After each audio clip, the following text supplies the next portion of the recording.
Bhumika, please take it away.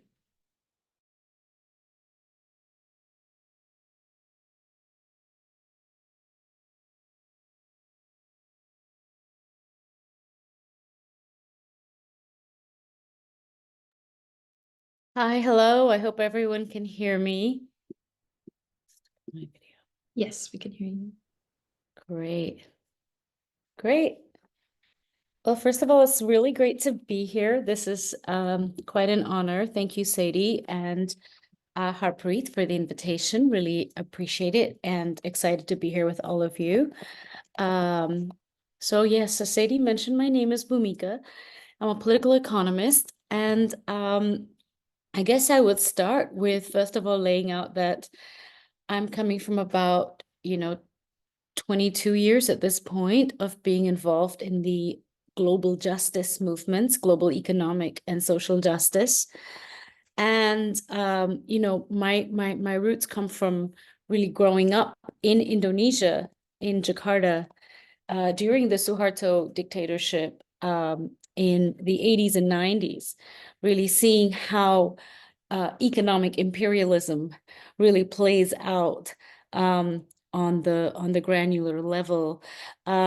And that's really shaped a lot of the work I do in trying to understand the world economy, not just through data and numbers and transactions, but really through power, through the central defining dynamic of unequal power that shapes all the various interacting dynamics, whether it's climate or gender, whether it's ecological or a land and public services, whether it's, the raw financial power of Wall Street and banks.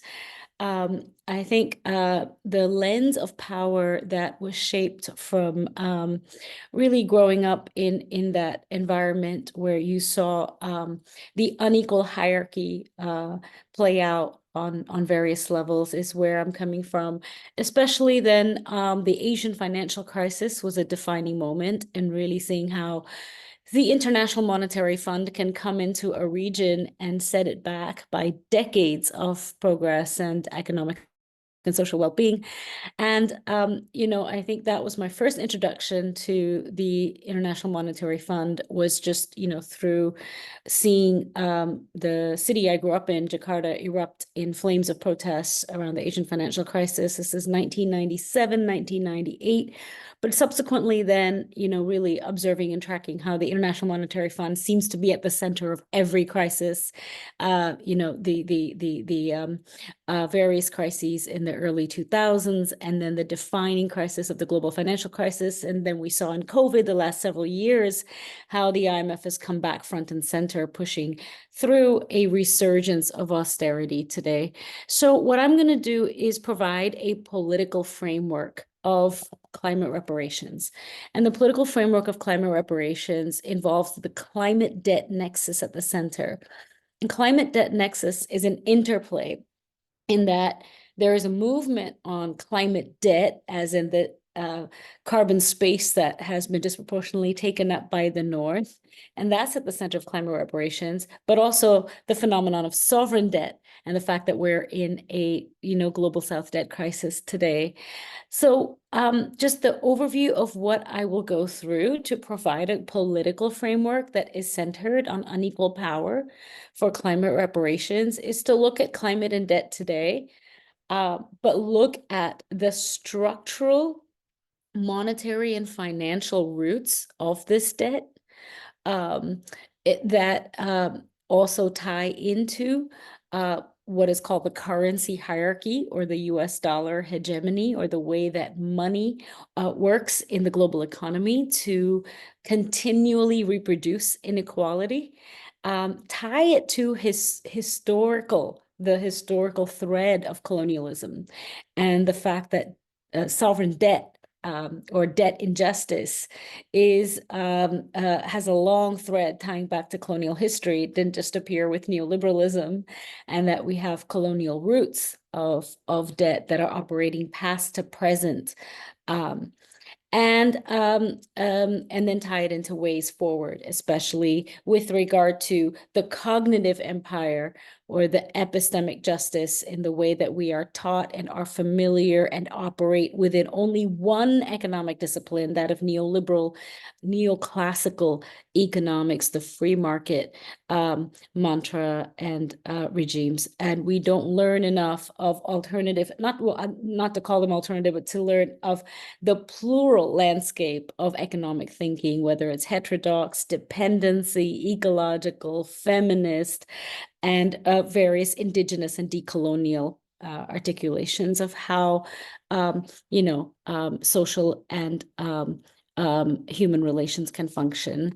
So to start with, just to say, climate reparations stems from ecological debt.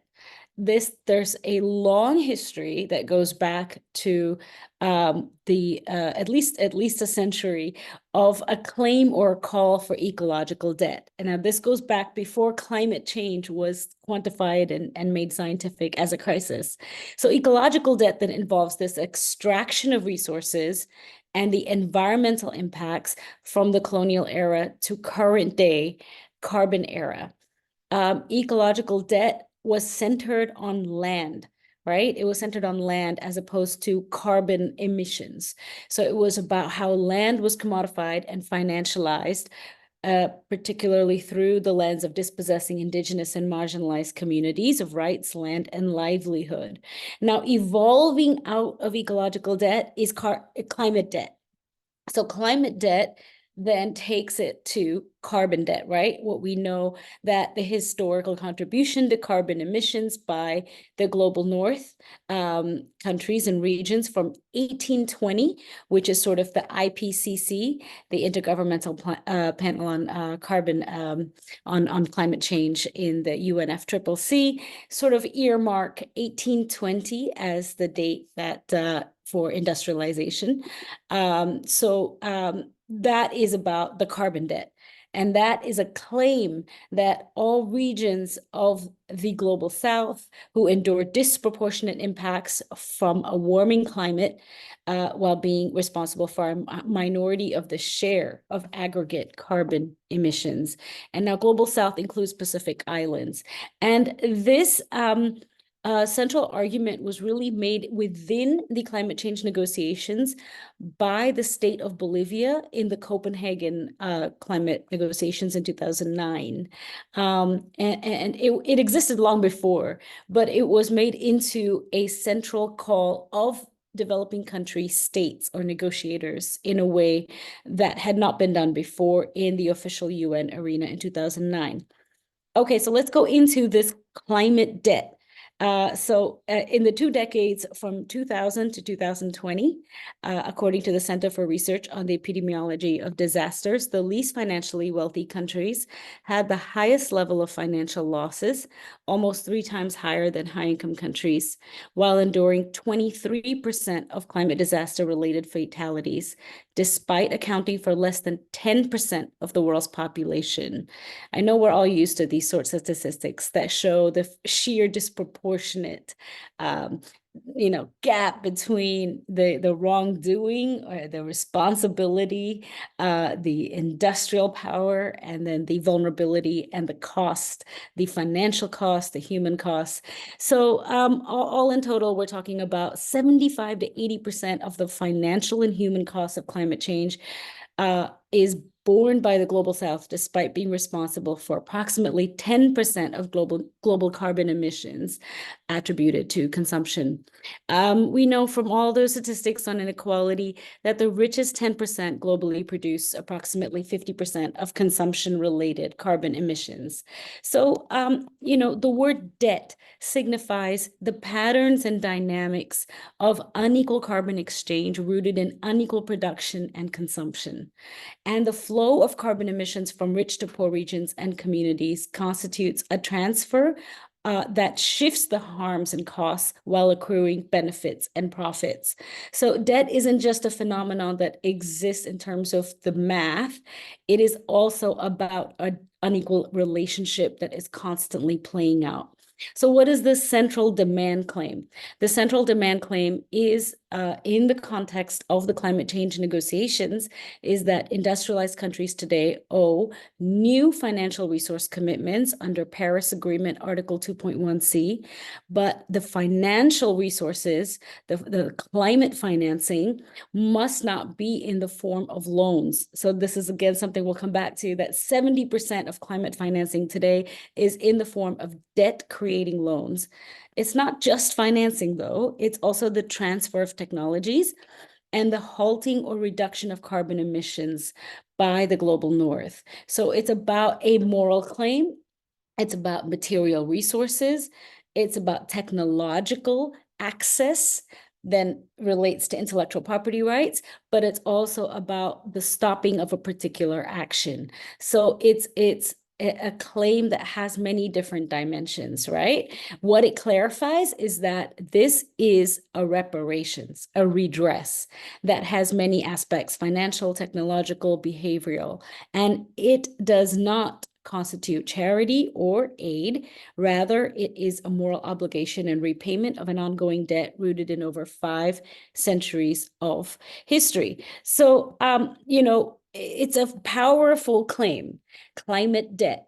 It positions a lens of inequality. It says that the owed debt should be historically rooted. This is the principle of common but differentiated responsibilities, that nations have different responsibilities because of the very different histories. And so there is a double effect in global governance, in that climate debt payments are distinguished from foreign aid. It is not aid. And second, they require developing country ownership over the governance of funds, such as the terms of delivery and manner of use. So this demand to go beyond aid is powerful, because the conditions often tied to aid are a subversion of the point of reparations. A third feature is also a resistance. A third feature of climate debt is that there is a resistance against the false solutions of green capitalism, or we can say carbon colonialism, various phrases that are used. But the false solutions of green financing include carbon markets, carbon offsets, financial speculation of land enclosures, or the kind of land grabbing we see when corporations try to grab up land for carbon offsets.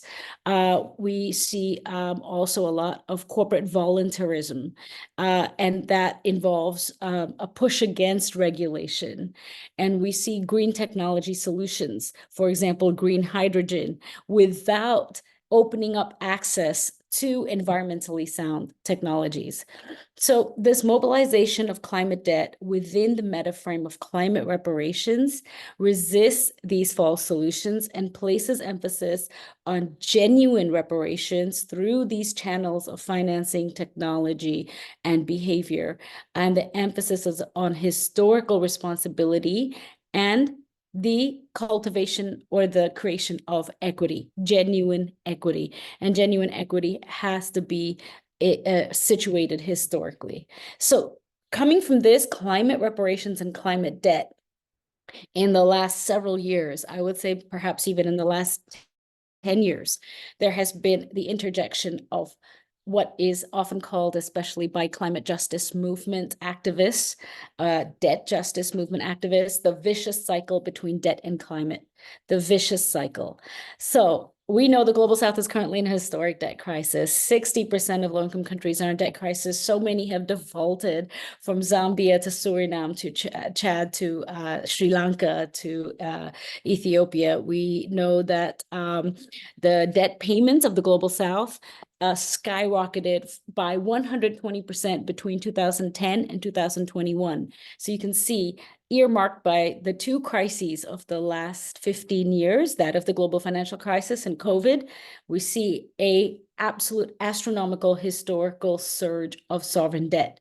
This is due to many things: the quantitative easing after the financial crisis, the pandemic's financing needs, where developing countries took out, foreign borrowing for meeting their stimulus payments. Within these, but it's different. So this is what I want to go into briefly, is that the global South debt crisis today is different from past debt crises that happened in the 1980s.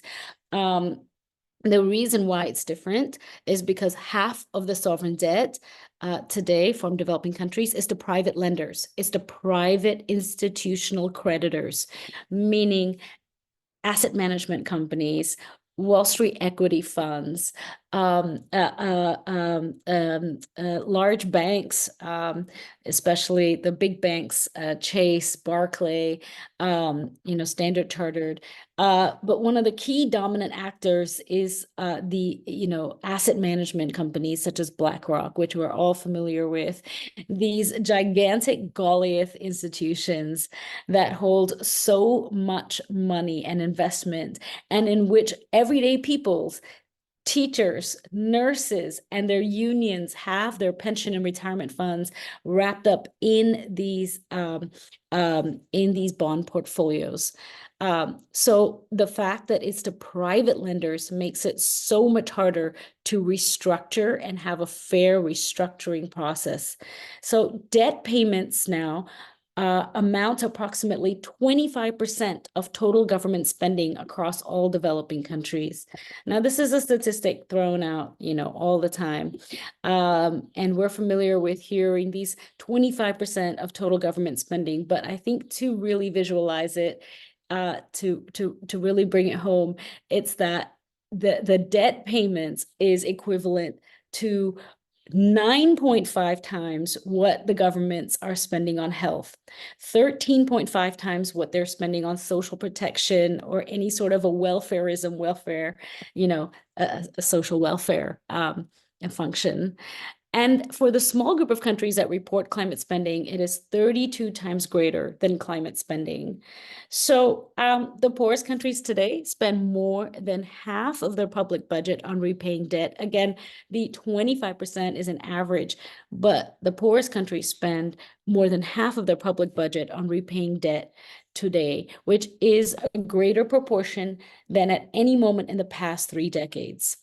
So these may seem just like numbers, but it is a real human cost, because every dollar spent servicing debt is a dollar not spent on public health, clean energy, sanitation, women and girls, or any of the, literally dozens and dozens of public services, public goods, basic needs, resilience in their economy, let alone building climate adaptation strategies.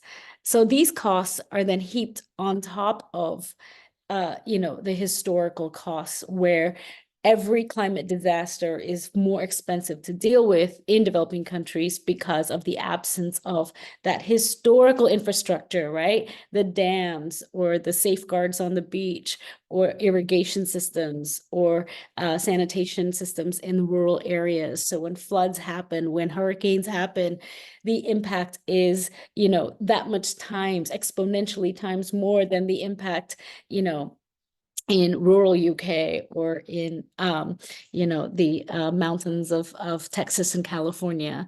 So this is why the South is owed reparations, right? So it is this vicious cycle between debt and climate at the center. And what movement activists have been making clear is that climate justice is not going to be possible without debt justice, and that the material and monetary losses caused by climate catastrophes trigger debt crises, because 70% of the climate financing creates debt. It's in the form of loans. So there's so little fiscal space left after debt payments that many countries have little options but to accept even more lending to deal with the climate disasters. But lending to deal with climate disasters is like pouring gasoline on the fire when it's at its peak. The Civil Society Review, endorsed by 266 organizations worldwide, estimates annual financial loss and damage from 2030 onwards at approximately 430 billion per year for the global south, financial losses reaching almost $1 trillion.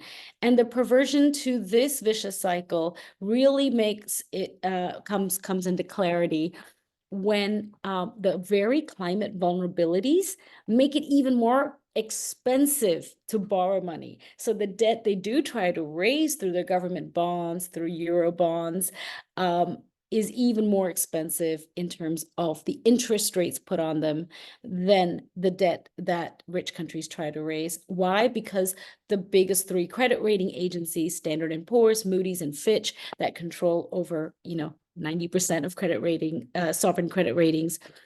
Since 2014, they have made climate vulnerability a form of sovereign debt risk in their ratings methodology. So what does that mean? Higher borrowing costs mean even greater debt. So you have a true vicious cycle on every lens, whether it's the lending, the borrowing costs, the interest rates, the private creditors. You see this landscape of debt distress. And no wonder so many developing countries are defaulting and are going through painful debt restructuring processes and have no choice but to turn to the international lender of last resort, the International Monetary Fund, for financial bailout loans. And these loans, as you probably are well familiar with, are conditioned on austerity measures. The loans have conditionalities that disproportionately harm economically vulnerable communities, right? So the austerity measures, we know what they look like. It's regressive taxation on goods, commodities, and services. Those regressive taxations hurt the poor the most. Public sector wage cuts, public expenditure reductions, particularly in health, education, social protection, privatization of public services and state-owned enterprises. This is happening today in a way that is quite hidden, where even new renewable energy companies are being privatized. Lowering labor standards, that's always a historical one.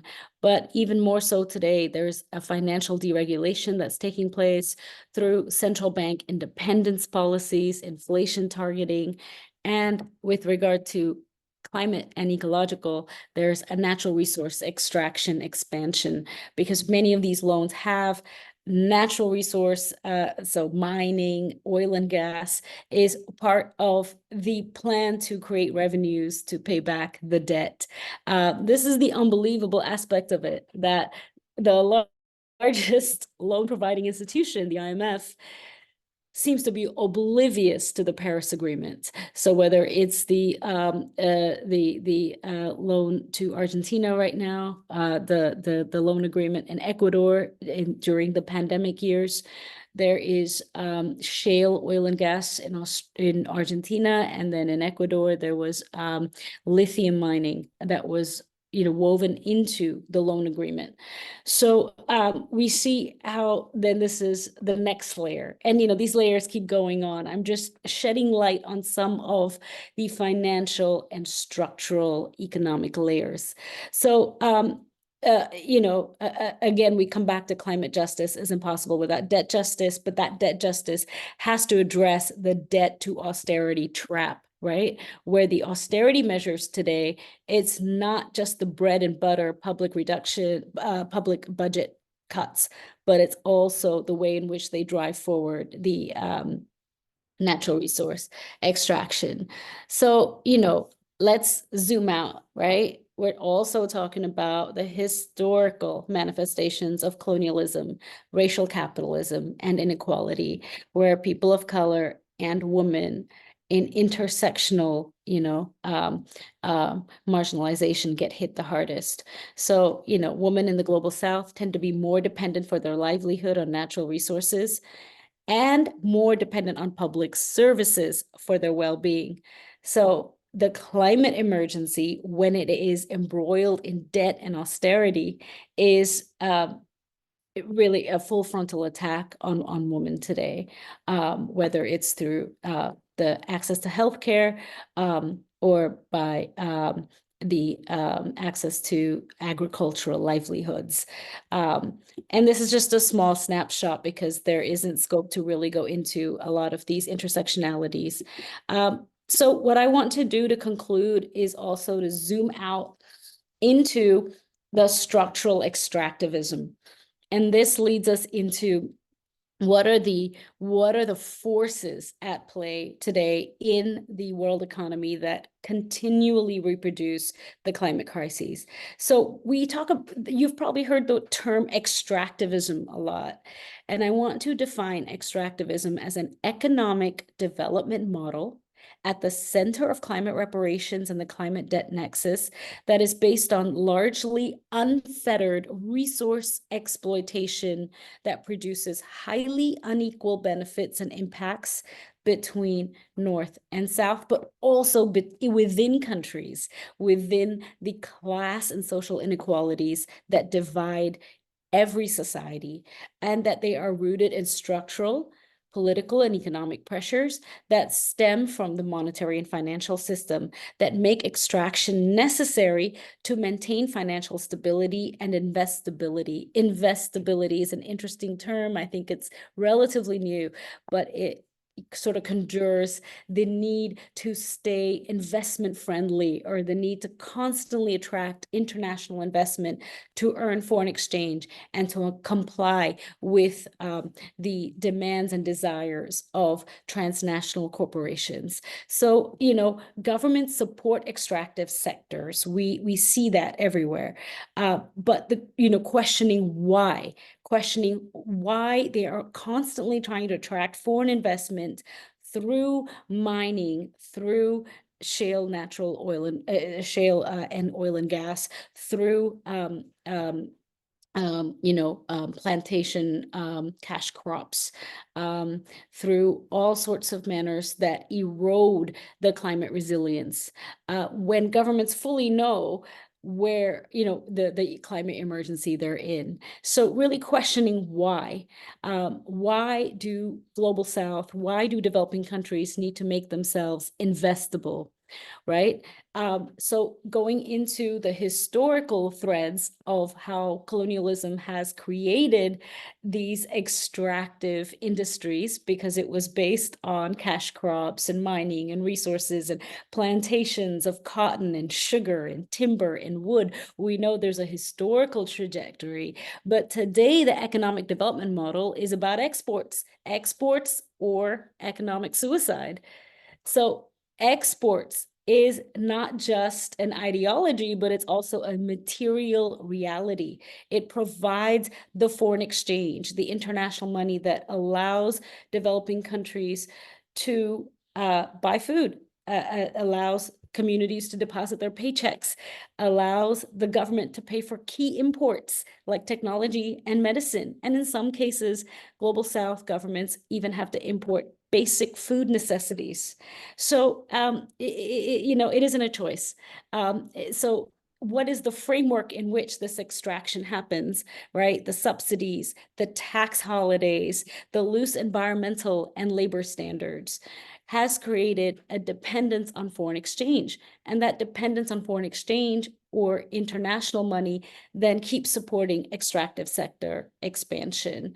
So this is to really provide an outlay that in the current global political economic system, declining exports and not being able to access foreign currency poses existential problems for governments. And the very, imperative to keep this going means more and more extraction. So the climate debt crisis has to deal with the economic model. It's not as simple as debt cancellation. And this is what movement activists are also realizing. We say debt cancellation, it sounds like a very concrete, accessible, tangible claim or demand.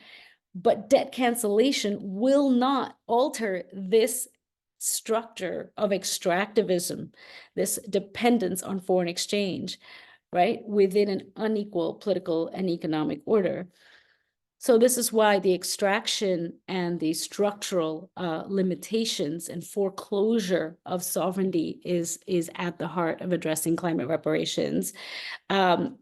So I want to really just point out maybe a few examples. Like in Argentina, an average of 25% of their export earnings is from industrial soy products. In the Democratic Republic of Congo, 84% of their national exports come from the metal products and byproducts. In Jamaica, the bauxite and aluminum sector constitutes a third or even half of all export revenue, right? So we see that the climate crisis, the debt crisis, and the extraction-based economic model is intertwined. So I think the way forward, one of the things I wanted to highlight before passing it on to Harpreet to take us through decolonial possibilities and horizons is that a decolonial approach is absolutely imperative. It's powerful, it's intuitive, that we really ask the question of who owes whom. The people, not the states necessarily, but the people of the South are the creditors. And that is a complete line that climate and debt justice movements are, interconnected within, to reimagine a transformed world economic structure that rejects the current extractivist, exploitative order that casts the global South as poor debtors to be saved by rich lending economies and institutions, to recast the South from governments to solidarity coalition of people, to recast the South from debtors to creditors, to whom the global North owes a massive historical and ecological debt. So I'll end with that, and I really look forward to your questions, your comments, your ideas. Thank you so much. Amazing. Thank you so much for that really insightful and like broad journey through all of the reasons why the economic system doesn't work for people, and it continues the global inequality that leads to so much suffering. I'm gonna pass it on now to Harpreet. I would say if you have any questions for Bhumika or Harpreet, please write them down and save them for the Q&A at the end. But thank you so much, Bhumika, for sharing. And I'm going to pass now to Harpreet.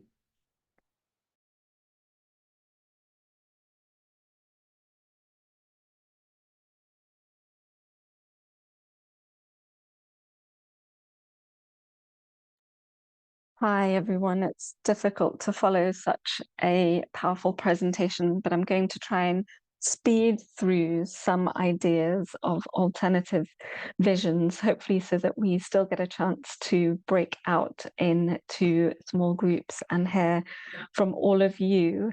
What I will say is that we're jumping very quickly from the incredible obstacles that communities in the global South, but also impoverished communities within the global North face as well. We've seen the experimentation of austerity, which has been described as an imperial project, move from the global South to the global North with devastating impacts for communities, and decades of class warfare where working class communities in the UK and other global North countries have suffered.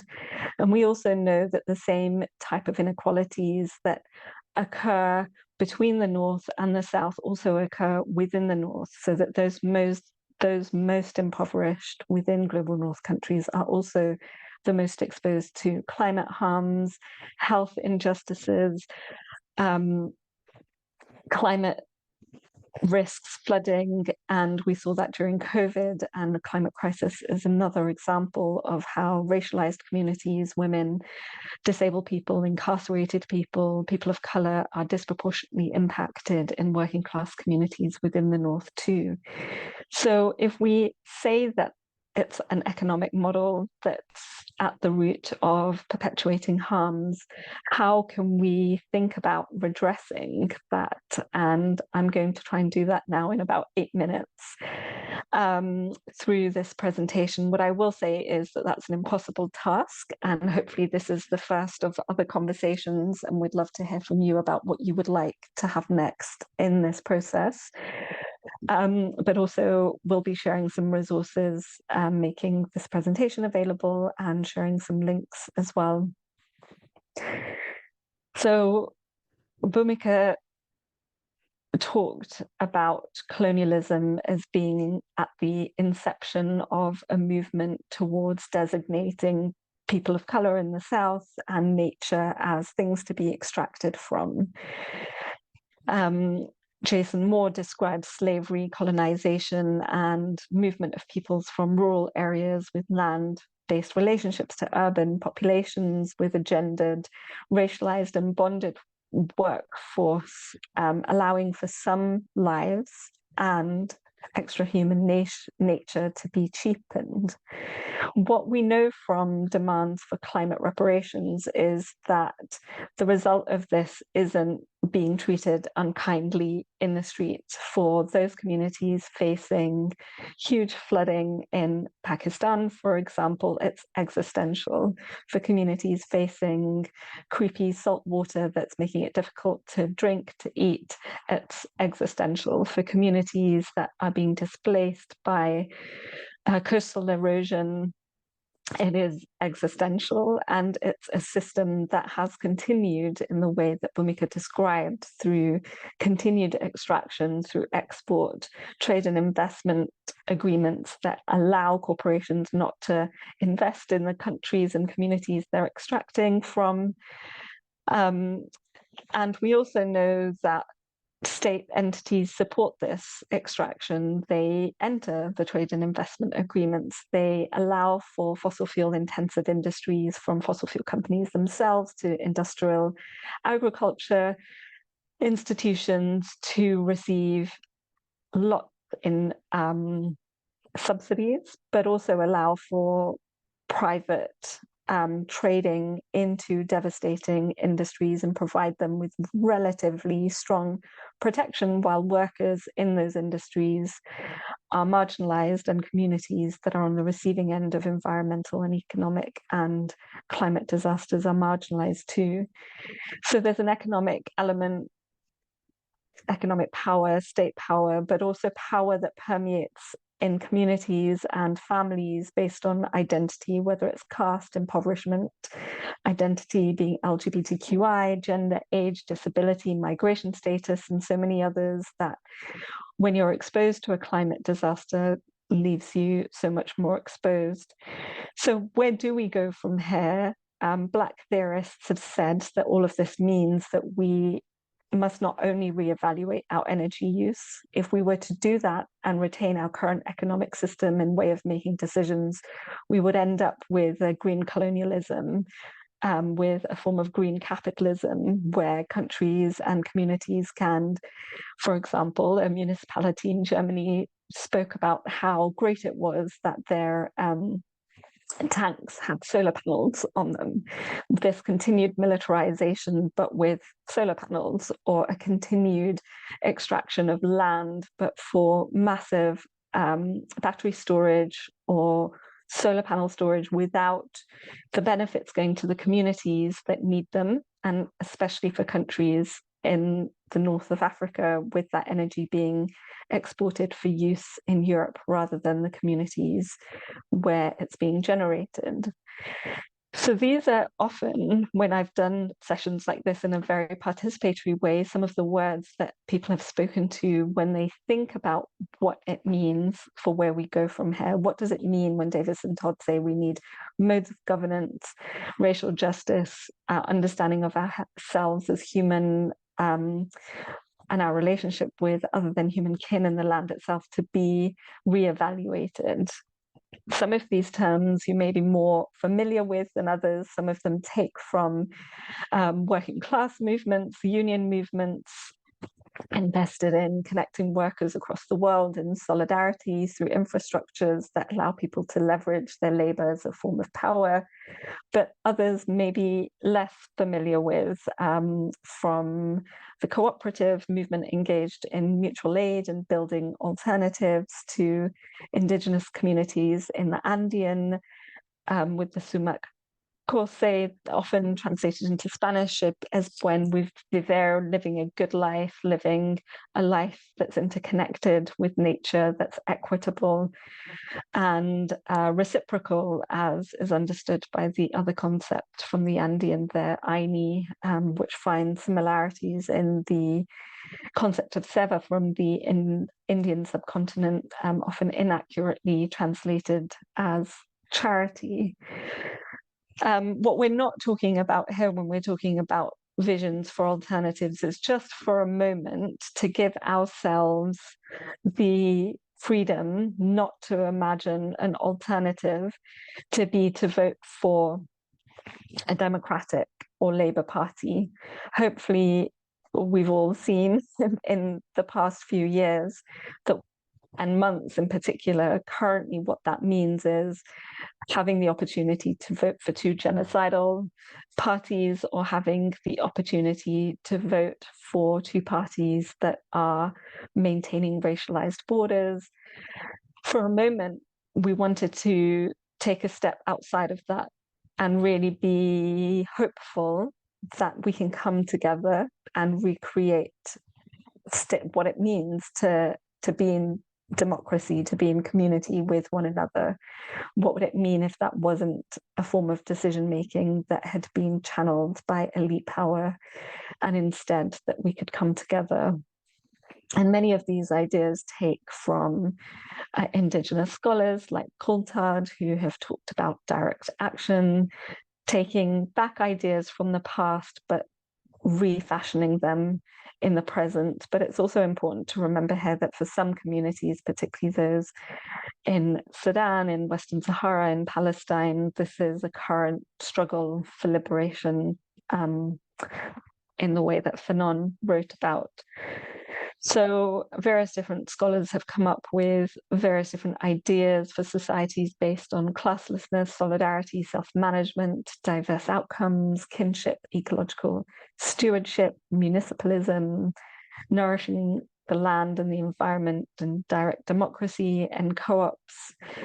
But I wanted to take a very brief moment to say that many of these ideas are also in practice, that we live in an incredibly oppressive state system, economic system, cultural and social system, but we also have examples of freedom and liberation in so many different places. And it's true that despite facing ecocide and ethnocide, Indigenous communities are responsible for protecting something like 80% of the world's biodiversity. And so the cosmovisions of equity, relationality with non-human nature and stewardship is being put into practice.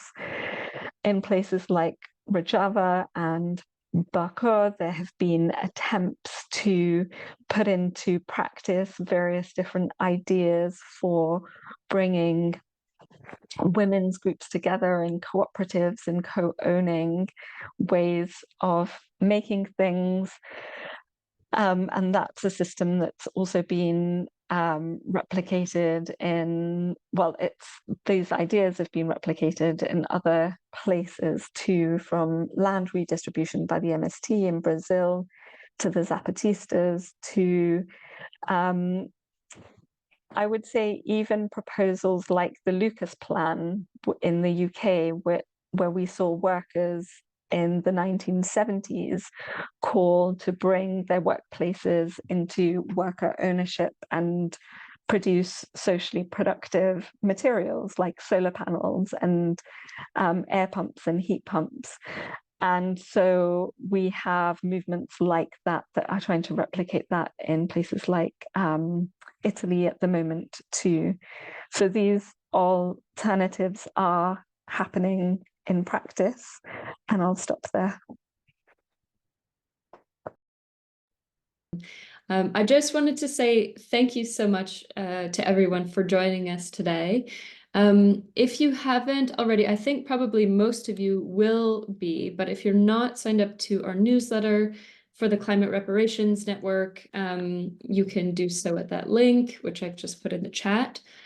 And I also just wanted to say that we're hosting a number of other sessions in the coming months as part of a series. And so next month we are going to hear from speakers from feminist organizations working in Africa across Africa to resist extractivist projects. And hopefully also hear from members of the Yupka indigenous community that are resisting the Glencore mining industry in Colombia. So those will be really exciting events. In June, we'll announce the dates quite soon, so please keep an eye out for those sessions. And yeah, once again, sorry to end the Q&A so abruptly, but wanted to just extend my gratitude for having all of you here, and see you again next time. And thank you to our speakers, also Bhumika and Harpreet, for your amazing presentations.